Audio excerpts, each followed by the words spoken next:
नमस्कार दोस्तों, मैं कुणाल आपका स्वागत करता हूँ। ये हमारे प्राचीन इतिहास के सीरीज का 20वां वीडियो है तथा आज का विषय है मरणोत्तरकालीन राजनीतिक परिदृश्य। हम लोग इतिहास में आगे बढ़ने से पहले जो भी हम लोग ने पीछे अध्ययन किया था उसको थोड़ा सा रिवीजन कर लेते हैं। इससे क्या होगा कि हमारा इतिहास बहुत बेहतर हो सकेगा तथा आने वाले टॉपिक से हम लोग आसानी से चीज़ों को लिंक कर पाएंगे। ठीक है, तो पहले हम लोग देखते हैं कि सबसे पहले हम लोग ने शुरुआत मिस्र की सभ्यता से किया था, जिसका समय काल 3500 BC का रहा है। उसके बाद हम लोग ने मेसोपोटामिया की सभ्यता का अध्ययन किया। उसके बाद सिंधु घाटी सभ्यता का अध्ययन किया, जिसका समय काल 2300 से लेकर 1900 BC के बीच में रहा है। उसके बाद वैदिक काल का अध्ययन किया, जिसका समय काल 1500 BC से लेकर 600 BC के बीच में रहा है। उसके बाद हम लोगों ने मौर्य पूर्व प्रमुख शासक जो कि 320 BC से पहले के जो भी प्रमुख शासक और वंश रहे हैं उसका अध्ययन किया तथा बौद्ध और जैन धर्म का अध्ययन किया था। उसके बाद हम लोगों ने मौर्य वंश का अध्ययन किया, जिसका समय काल 320 BC से लेकर 184 BC में माना जाता है तथा इसके अंतिम शासक बृहद्रथ को इसके सेनापति पुष्यमित्र शुंग ने हत्या कर शुंग वंश की स्थापना की।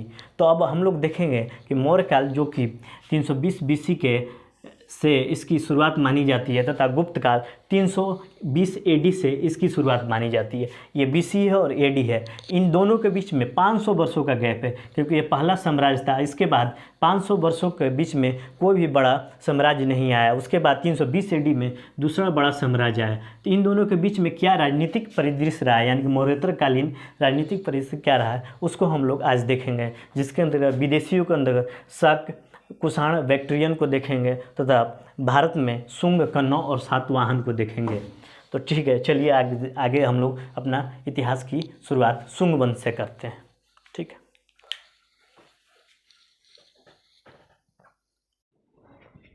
इसके बाद हम लोगों ने देखा कि मौर्य वंश के अंतिम शासक बृहद्रथ को उसके सेनापति पुष्यमित्र शुंग ने 184 BC में हत्या कर शुंग वंश की स्थापना की। ये शुंग वंशीय शासक उज्जैन में, जो कि आज वर्तमान में मध्य प्रदेश में है, वहाँ पर शासन किया करते थे, जो कि ये ब्राह्मण धर्म के अनुयायी हुआ करते हैं।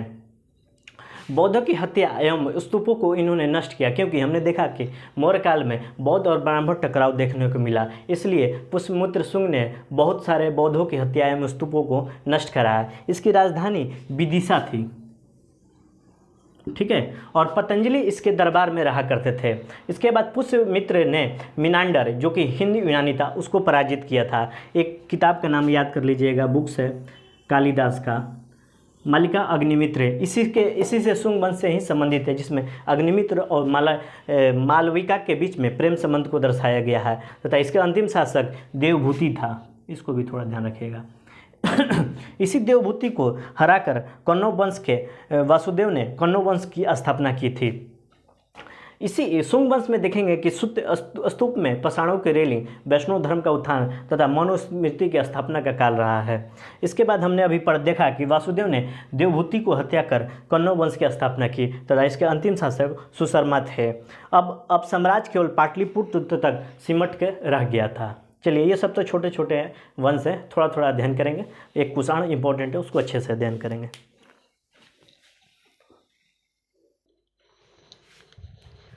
हमने देखा कि जब जब केंद्रीय सत्ता कमज़ोर होती है, प्रांतीय शक्ति सर उठाने लगती है।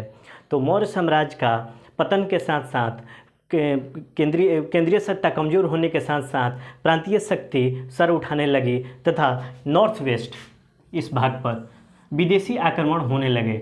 विदेशी आक्रमण होने में इसमें सबसे पहले यूनान के लोग, जो कि बैक्ट्रिया प्रांत में रहा करते थे, वो लोग सबसे पहले आक्रमण किए, जिन्हें इंडो ग्रीक भी कहा जाता है। इसके बाद पर्सिया, फारस या पहल्लव कहलाते हैं। उसके बाद शक, जिसे सिथियन भी कहते हैं, वो शक कहलाते हैं तथा कुषाण, जो चीन के आदिवासी थी, वो लोग इस पार्ट पर हमला किए। तो हमने देखा कि जैसे ही केंद्रीय सत्ता कमज़ोर हुई, अब प्रांतीय शक्ति सर उठाई तथा विदेशी हमला शुरू हो गया। तो हम लोग बारी बारी सब देखेंगे कि कौन कौन से विदेशी सत्ता भारत में आकर शासन किए। तो हम लोगों ने शुरुआत किया था, देखा था कि पहला साम्राज्य हमारा मौर्य वंश था। मौर्य वंश के अंत के बाद हमने देखा शुंग वंश आया। शुंग वंश के बाद कन्नौ वंश आया। कन्नौ वंश के बाद इंडो ग्रीक, जिसे बैक्ट्रियन कहते हैं, उसके बाद शक, उसके बाद कुषाण ने शासन किया। तो सबसे पहले हम लोग इसको पढ़ते हैं, ठीक है, ये जोड़ा। ठीक है, तो यूनान को जैसे कि भारत में तमिलनाडु के लोगों को तमिल कहा जाता है, उसी प्रकार यूनान में एक बैक्ट्रिया प्रांत था, उन्हें बैक्ट्रियन कहा जाता है, जिसे इंडो ग्रीक के नाम से भी जाना जाता है, और हिंदी में हिंद यूनानी भी कहा जाता है। ठीक है, तो आइए समझते हैं हिंद यूनानी के बारे में। ग्रीक का हिस्सा बल्क का क्षेत्र बैक्ट्रिया कहलाता था और व्यापक रूप में यूनान या ग्रीक कहते हैं। मिनेंदर, जो हमने पीछे पढ़ा था कि पुष्यमित्र शुंग ने मिनेंदर को पराजित किया था, यहाँ का सम्मानीय शासक था, जिसके समय की शुरुआत 160 बीसी से लेकर अंतिम 120 बीसी के बीच में माना जाता है। इस एक बौद्ध ग्रंथ, ये थोड़ा सा इंपॉर्टेंट, बहुत इंपॉर्टेंट है, इसको याद कर लीजिएगा। मिलिंद पन्हो, पन्हो मतलब प्रश्न होता है, ये बौद्ध ग्रंथ है मिलिंद पन्हो, ऐसा ग्रंथ जिसमें मिलिंद के प्रश्न हो, जहाँ पर मिनेंदर की गुणगान किया गया हो। इसमें क्या है कि मिनेंदर और नागसेन, जो कि बौद्ध दार्शनिक था, नागसेन से मिनेंदर बार बार प्रश्न पूछता है। उसके बाद प्रश्नों से संतुष्ट होकर और उसके बाद उत्तरों से संतुष्ट होकर मिनेंदर बौद्ध धर्म को स्वीकार कर लिया। उसके बाद देखेंगे कि सबसे पहले भारत पर आक्रमण बैक्ट्रिया शासक डेमोट्रियस ने किया था, याद कर लीजिएगा इसको भी। सबसे पहले आक्रमण कौन सा हुआ था? डेमोट्रियस, जिसके बाद इसने पंजाब, अफगानिस्तान, सिंध पर अधिकार कर लिया, जिसका समय काल 190 बीसी के आसपास में रहा है, और इसने अपनी राजधानी साकल या सियालकोट बनाया। इन इंडो ग्रीक या हिंद यूनानी का बहुत बड़ा योगदान कला में रहा, जिसमें गंधार कला का विकास और नाट्य में पर्दा का प्रचलन, ये इन्हीं का देन है। सर्वप्रथम सोने का सिक्का इन्हीं लोगों ने जारी किया था, और गंधार कला का विकास, जिसे हेलेनिस्टिक आर्ट भी कहा जाता है, इन्हीं का देन रहा है। तो पहला हम लोग पढ़ चुके हैं यूनानी, जिसे बैक्ट्रियन या इंडो ग्रीक या हिंद यूनानी कहते हैं। आगे देखते हैं।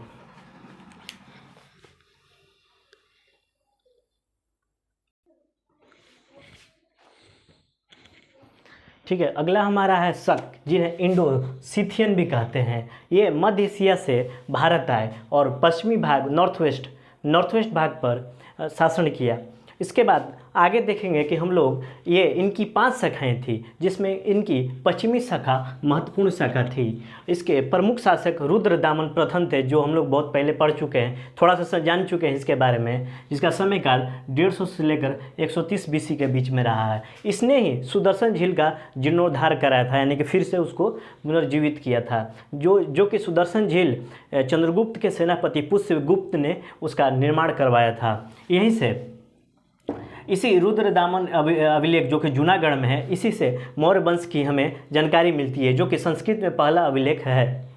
उसके बाद उज्जैन के स्थानीय राजा ने 58 बीसी में शकों को पराजित कर दिया और विक्रमादित्य की उपाधि धारण की। उसके बाद से यहाँ से विक्रम संवत की इसने शुरुआत की, जो कि 58 बीसी है। इसको थोड़ा ध्यान रखिएगा, बहुत इंपॉर्टेंट है। ठीक है, और इसके अंतर्गत प्रमुख शासकों में मौस, जिसे मोग बोलते हैं, उसके भूमक और नहपान भी हैं। अब एक और इम्पोर्टेंट राज्य ये रहा है कुषाण, जो अब अगला में डिटेल में हम लोग पढ़ते हैं।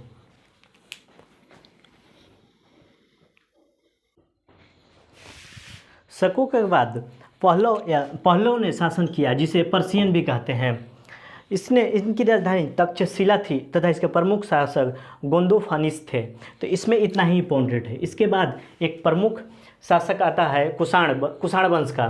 ठीक है, ये चीन की जनजाति को चीन में प्रवेश करने से मना कर दिया गया था। ये थोड़ा सा देख लीजिए, थोड़ा मैप, इसके बाद थोड़ा बेहतर समझ में आ जाएगा। ये रहा भारत और ये रहा आपका चीन वाला पार्ट। यहाँ एक चीन की जनजाति थी यूची या तोखरी जनजाति। यहाँ पर यूची या तोखरी जनजाति रहा करती थी। तो उस समय चीन में राज परिवर्तन हो रहा था तथा चीन की दीवार बनाई जा रही थी। इस दौरान क्या हुआ कि इन जनजातियों को चीन में प्रवेश होने से रोक दिया गया। और ये आगे चलकर ये मध्य एशिया से होते हुए भारत में फिर इस पार्ट में प्रवेश करते हैं, यहाँ पर कश्मीर और पुरुषपुर वाला इलाका में। ठीक है, आगे देखते हैं। चीन के जनजातियों को चीन में प्रवेश से रोक दिया गया। ये मध्य एशिया होते हुए भारत आए तथा इसने यहाँ की प्रसिद्ध कबीला यूची के शासक कुजुल कॉन्डोफिशियस ने 5 कबीले को इकट्ठा करके भारत के नॉर्थ वेस्ट भाग, यानी कि पश्चिमी भाग पर, देख लीजिए फिर से यहाँ पर पश्चिमी भाग पर आक्रमण किया तथा काबुल तथा कश्मीर पर अधिकार कर लिया। इसके बाद इसके प्रमुख शासक कनिष्क थे। जो कि कुषाण वंश में मूर्ति के गंधार कला का विकास किया। उसके बाद इसने 78 एडी में से 78 एडी में आए तथा 120 एडी तक इन्होंने शासन किया। तो अब हमारा इतिहास बीसी से शिफ्ट होकर एडी की ओर आ चुका है, यानी कि हम लोग एना डोमिनिक में आ चुके हैं, बिफोर क्राइस्ट को छोड़ चुके हैं। इन्होंने शासक बनने के उपलक्ष्य में शक संवत की शुरुआत की, ये भी इंपॉर्टेंट याद कर लीजिएगा, 78 एडी के आसपास में। तो इसी में 1957 में भारत सरकार अपने नागरिकों के लिए ये कैलेंडर को स्वीकृति दी, जो कि यह हमारा राष्ट्रीय कैलेंडर है शक संवत वाला। ठीक है, इसमें चैत फागुन माघ इसी तरह हिंदी में कोई है, उस तरह से इसकी शुरुआत की जाती है। इसके बाद इन्होंने बौद्ध संरक्षण दिया तथा बौद्ध धर्म को स्वीकारा। इसके अलावा बौद्ध कला का विकास किया तथा बौद्ध धर्म का प्रचार प्रसार भी किया। इसके बाद इनके काल में चतुर्थ बौद्ध संगति कुंडग्राम या कुंडल वन में हुई, इन्हीं के काल में संपन्न हुई। इसके बाद इन्होंने बौद्ध धर्म को चीन, तिब्बत, मध्य एशिया तक फैलाया तथा ये एक धर्मनिरपेक्ष शासक थे तथा दूसरे धर्मों के प्रति द्वेष की भावना नहीं रखते थे। जैसे हम लोग देखेंगे कि इनके सिक्के पर ईरान, यूनान तथा हिंदू देवी देवताओं के चित्र भी खुदे हुए हैं। इनकी 2 राजधानियाँ थी, पहली पुरुषपुर, जिसे आज वर्तमान में पेशावर है, इन्हें सिटी ऑफ मैन कहा जाता था, पुरुषपुर। उसके बाद मथुरा, जिसमें कनिष्क की मूर्ति यहाँ हमें पाई गई है। इसके बाद इनके दरबारी रत्नों में देखते हैं कि पार्श, वसुमित्र, अशोघोष बौद्ध दार्शनिक थे। अशोघोष के प्रसिद्ध रचना बुद्ध चरित्र है तथा चरक की प्रसिद्ध रचना चरक संहिता है। तो इन्हीं के दरबार में रहा करते थे तथा इनके दरबार में एक बहुत ही प्रतिभाशाली व्यक्ति नागार्जुन, जो कि दार्शनिक, गणितज्ञ, वैज्ञानिक तथा शून्यवाद के जनक थे। थोड़ा सा तथ्य इस कुषाण वंश के संबंध में जानते हैं कि कुषाण वंश यूची या तोखरी जनजाति से संबंधित था। 5 कुलों में यह विभाजित था, जिसमें प्रमुख था कुषाण। इसके संस्थापक कुजुल कंडफिशियस थे, याद कर लीजिएगा, कनिष्क नहीं थे। इनके संस्थापक कुजुल कंडफिशियस थे तथा भीम कंडफिशियस ने सोने के सिक्के जारी किया। इससे पहले हम लोगों ने देखा था हिंद यूनानियों ने पहला सोने के सिक्के जारी किए, लेकिन भीम कंडफिशियस, जो कि शैव उपासक था, सर्वाधिक सोने के सिक्के जारी करने का उपलक्ष्य प्राप्त किया। ठीक है, इसको ध्यान रखिएगा, भीम कंडफिशियस ने। लेकिन सबसे पहले नहीं है, सबसे पहले हिंद यूनानियों ने सोने के सिक्के जारी किए। सर्वाधिक सिक्के कुषाण वंश के भीम कंडफिशियस ने जारी किया था तथा इसके संस्थापक हैं कुजुल कंडफिशियस, थोड़ा सा ध्यान रखिएगा। तथा इस काल में गंधार एवं मथुरा कला का विकास हुआ। तो ये रहा हमारा कुषाण वंश। यहाँ के बाद से हमारा जो इतिहास है दक्षिण भारत में शिफ्ट होता है। अभी तक यहाँ तक था, अब यहाँ से थोड़ा सा नीचे जाएंगे और सातवाहन का अध्ययन करेंगे।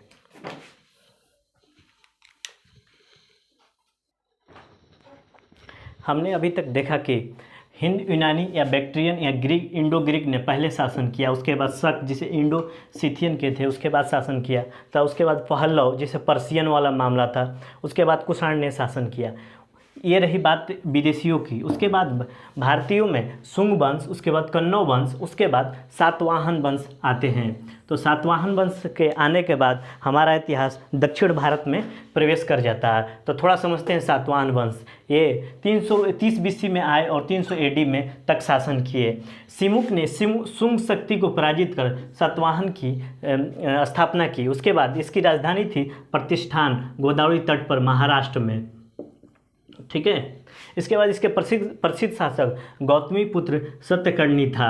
इन्होंने ब्राह्मणों और भिक्षुकों को भूमि दान देना प्रारंभ किया, जो कि नाना घाट अभिलेख से हमें इसकी जानकारी प्राप्त होती है। इसके अंतर्गत सामंती व्यवस्था भी थी। सातवाहनों ने सीसा, कांसे और पुटीन आदि के सिक्के भी जारी किए। इसके अलावा इनका परिवार जो था मातृसत्तात्मक था, क्योंकि यहाँ देख लीजिए गौतमी पुत्र, माता के नाम पर पुत्र का नाम हुआ करता था, तथा राजा जो था पितृसत्तात्मक हुआ करता था। इसके बाद इसमें कला में कारले का चैत्य, ब्राह्मी लिपि का उपयोग और अमरावती कला का विकास किया।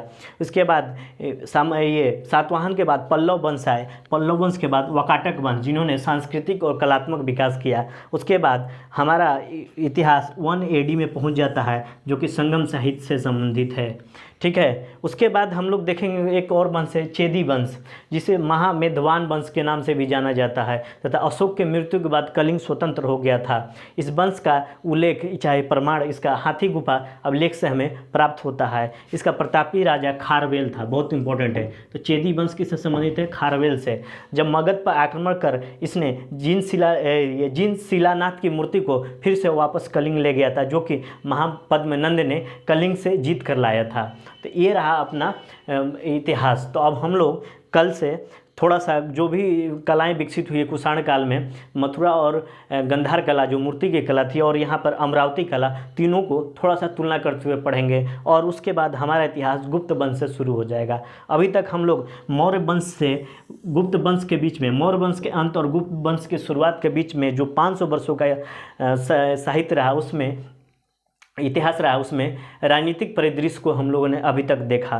तो इतने सारे वंश हम लोगों ने अध्ययन किया। अब कल हम लोग थोड़ा सा कला का गंधार कला, अमरावती कला तथा मथुरा कला का अध्ययन करेंगे। उसके बाद गुप्त वंश में हम लोग प्रवेश कर जाएंगे। ठीक है, चलिए अभी तक का इतना समय का इतना ही इतिहास रहा।